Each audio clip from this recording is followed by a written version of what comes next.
Scrappy Peeps, Suzanna here today for Cocoa Daisy to share with you this layout that I created using some of the stamps. Actually, it was just one of the stamps and some of the September kit.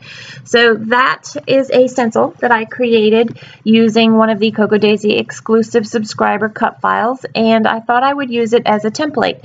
But before I went directly onto the paper, I wanted to see what it looked like, and I thought that I would use the cat's eye ink pad that came with the kit and put that reddy brown color down, but I didn't like that. So I thought, well, maybe I'll use the packaging technique and see how that looks on the page.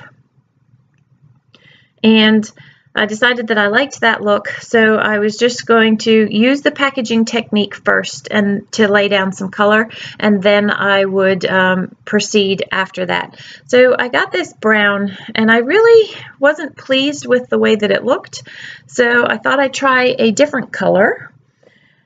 And I have Heidi Swap Shine, and I couldn't get it to spray, and because I knew I was videoing, I just put a couple of drops on and then added the water to it to get the look that I wanted.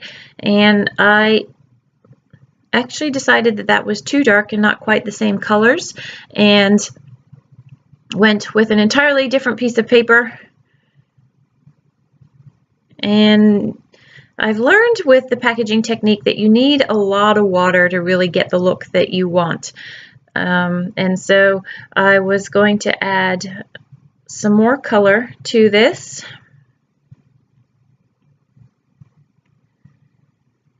And so I have the lighter color first. This is where I decided I needed to add more water, and then went for that more blacky brown color on top of that. And that just provided a background to my layout. I like the way that by using this technique, I have created, it almost looks like the ground with the picture on top, the way that the leaves, I'm going to fussy cut some leaves. So I used that same darker color and just added a few splotches. And then that stencil there, I found my shimmers, gold embossing paste, and used this stencil to apply some of the gold textured embossing paste to my layout. And what's cool about the way that this looked is the color that's on the paper stencil sort of pushed through with the gold textured embossing paste and left some really cool color. So it's not just gold, but it has those hints of red and brown in them. And I continued to work with my layout even though this wasn't dry, because I knew that I didn't want to warp the paper anymore. I thought that exclusive paper there would make a cool border at the bottom. It almost looks like strands of grass sticking up from the ground, and so I ripped it again to add to that realistic look of some grass, because it's not all the same height, and decided to stick that down at the bottom of the page so that it added to the sort of the scene that I was building on this 8.5 by 11 layout. I have these toadstools that you saw in a previous layout, in fact earlier this week, the sketch layout, and they didn't make it on this layout. This was my first layout that I created with the September kits, so that's how you end up seeing them on the layout that you saw previously this week. And I thought I would fussy cut one of these foxes to contribute to the scene, but I wasn't sold that that was going to be the right direction. But I do like these leaves. This is my favorite piece of paper from the September kits. So I fussy cut these out, and you'll see how the inspiration of the font to on the other piece of paper that I don't use is the inspiration for what I end up doing with the stamped sentiment on my layout itself. Once these are cut, I want to find the placement of them based on that picture, and I like them in the corner there. I could have cut more of the leaves out, but I liked the way that they worked with the corner of the page. Originally, when I printed this picture, I was going to do a 12 by 12 layout, and I don't like my pictures too big on 8.5 by 11 layouts, so I just trimmed that down so that you just saw the people, and used one of the day in the life cards as a border for the picture. But I really liked that circle, and by just using the border, it allowed me to save that for some other use. So I'm going to glue down my picture and that little border there. I don't use a lot of paper layers behind my pictures, but I do like the way that that pop of salmony pink pops the picture. I'm going to lay that down, and because I don't have everything adhered, I can't pick that up in order to trim the edge off, and I will do that later. I loved these toadstools or mushrooms, whatever you want to call them, and I thought they would be a fun part of a fall scene. This picture is of my mom and dad and my daughter and I. We went apple picking when my parents were here to visit. I'm not sure where our boys were. I think Michael and Nicholas were at a swim meet or something swimming related, so we went off and went apple picking. So I have a bigger mushroom and a littler mushroom, and they sort of finish off that scene. They move your eye from the top right where the leaves are through that sort of mixed media embellishment down to the toadstools. So I wanted to recreate that look that was on with the printed sentiment on the exclusive pattern paper. So I took this stamp that says "I love fall" and I just inked it up with the ink stamp and repeated it so that you have the fading ink. And it was perfect for this fall activity of apple picking. Just clean off my stamp there and continue to build the layers on this layout. I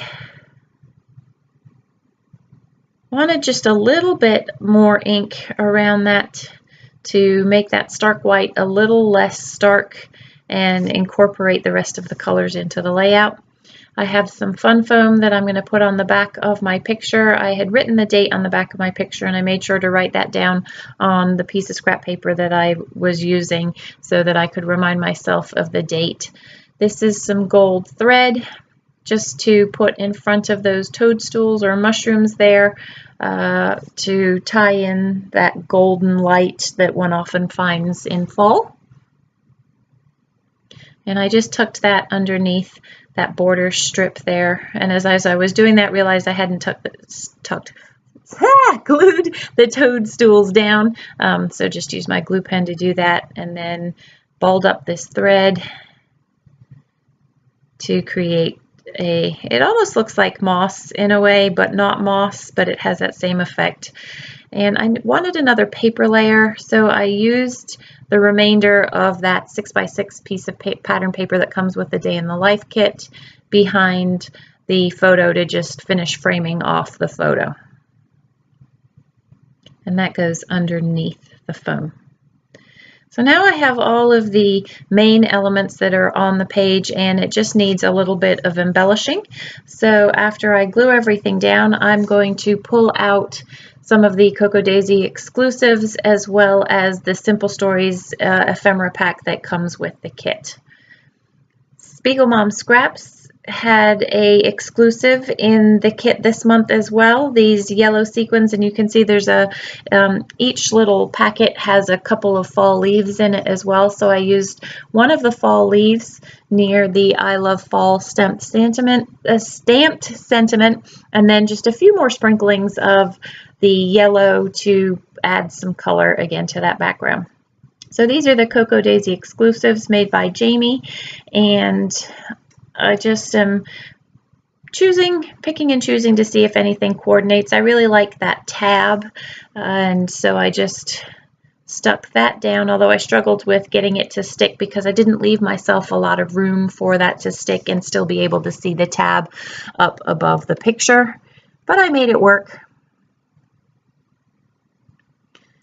And my page is still a little wet, so I'm trying not to place things down, pick up color, especially that embossing paste, and then drag it everywhere. Now I'm going to put those away and see if there's anything else from the stickers, and this is where I find the title. That sticker says apple picking, and it's not a very big title, but it's what we're doing, and so that's just what I use as the title for my layout. And I have not journaled on this layout, but I did on the back of the layout. And I put the date on that tab thing above the photo. This is going to be the end of the layout. I adhere my sequence down with my Scotch glue gun, and then what you don't see me do, because I do off camera, my layout isn't dry and so I can't flip it over without elements falling off, but I do trim off the top of the leaves and the left hand side of those toadstools.